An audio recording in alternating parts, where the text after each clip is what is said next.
Morning ताई आणि दादांनो, प्रिय ऑफिशियल चॅनलमध्ये तुमचं स्वागत आहे. तर मी आता आले शेडकडे. ओम आणि आई माझ्या आधी शेडकडे आल्यात आणि त्यांचं काहीतरी चाललंय काम. तर पाहते काय काम करतात दोघ जण. तरी तुम्ही आई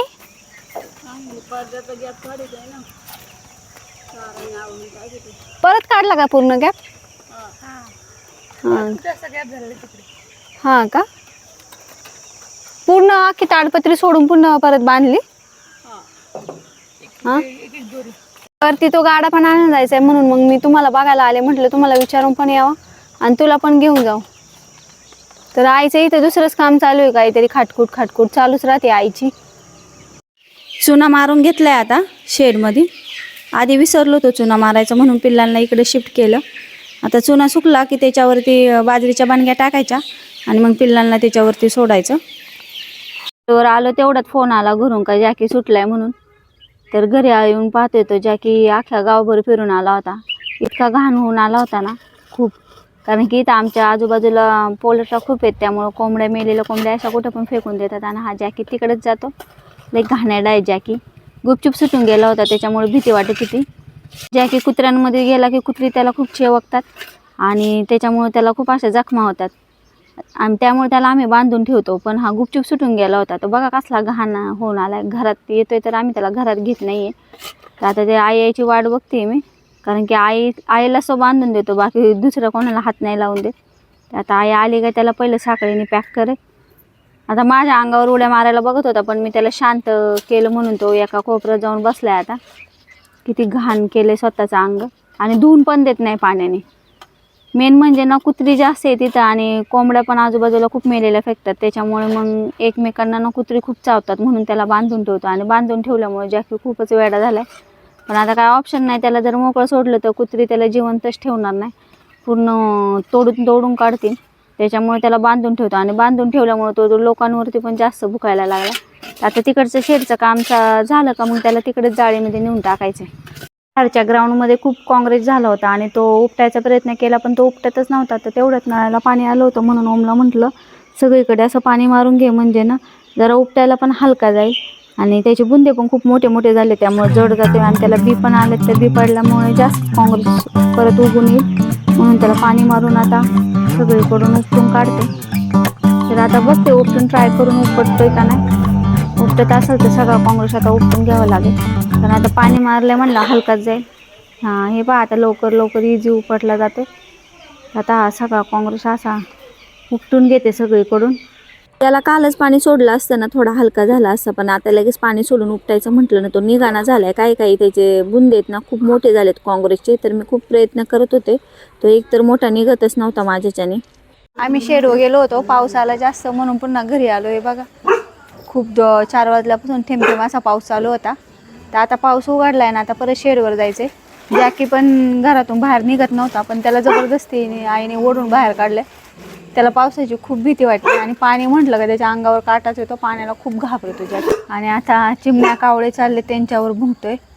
ओमनी त्याला लहान होतं तेव्हापासून दूध पाजलं, पण तो ओमलाच ओळखत नाही आणि ओमवरती जोर जोरात भुंकतो. फक्त आईवरती जास्त भुंकत नाही, कारण की आई त्याला खायला देते म्हणून. आईला काहीच करत नाही. हे बघा संध्याकाळचे 6 वाजले आणि आता वातावरण कसं झालं, पाऊस पडला त्यामुळं असं वातावरण एकदम छान झाले. आता पाऊस थांबलाय, तर आता आम्हाला जायचं शेडवरती.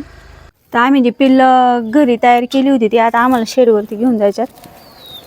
तर इथं ह्या एका डाल्याखाली पिल्लं आहेत आणि इकडं पण काही पिल्लं आहेत. आता याच्यातली पिल्लं काढायच्यात आणि शेडवरती न्यायच्यात, कारण की ह्या कोंबड्या आता स्वतःच्याच पिल्लांना खूप मारायला लागल्यात.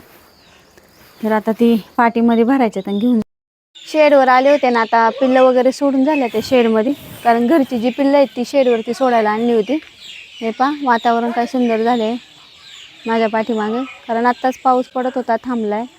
कोंबड्यांची पिल्लं सोडली आतमध्ये आणि कोंबड्यांना 2 शेकाटे पण बांधलेत. सगळीकडे शेकाटे बांधायचे, पण ते आता शेकाटे पण घरी नाही, ते शेकाटे तोडायला जायला लागतील. मग ते तोडून आणले का सगळीकडे असे शेकाटे बांधणार आहे. आता शेकाटे वगैरे बांधून झाले. अंधार पण पडलाय, आता वातावरण पण किती छान झाले बाहेरचं. आता रात्र झाली ना, आता आम्ही चाललो घरी. आई लॉक लावते. का संध्याकाळचे 7:30 वाजले. लाईट पण लागला सगळीकडच्या. ते घरी घेऊन जायचं आहे. मग त्या पिशव्या पण घेतल्या असत्या ना आम्ही एक एक. नाही ते तिकडलं होऊ देत नाही ते.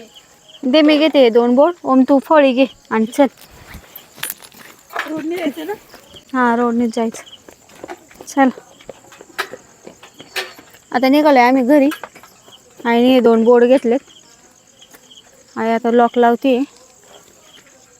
अंधार पण खूप झालाय.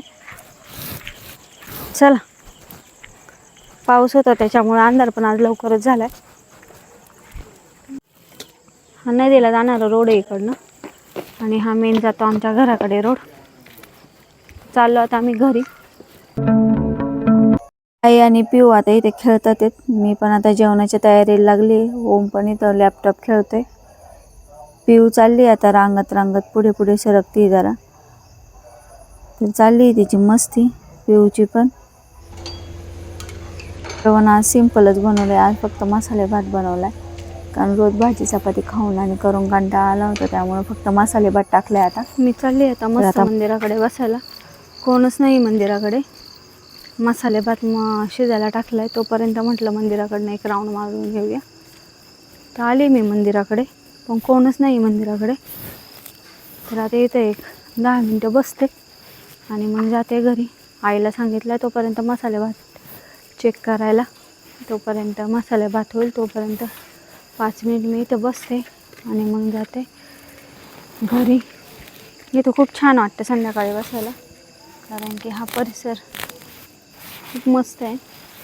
हे का खूप सुंदर ठिकाण आहे.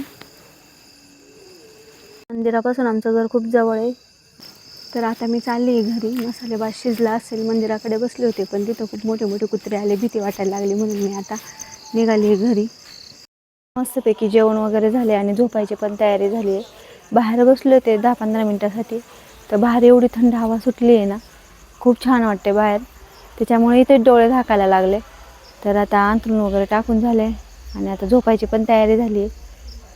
तर आता तुम्हाला जर आजचा हा ब्लॉग आवडला असेल तर लाईक आणि सबस्क्राईब करा. धन्यवाद.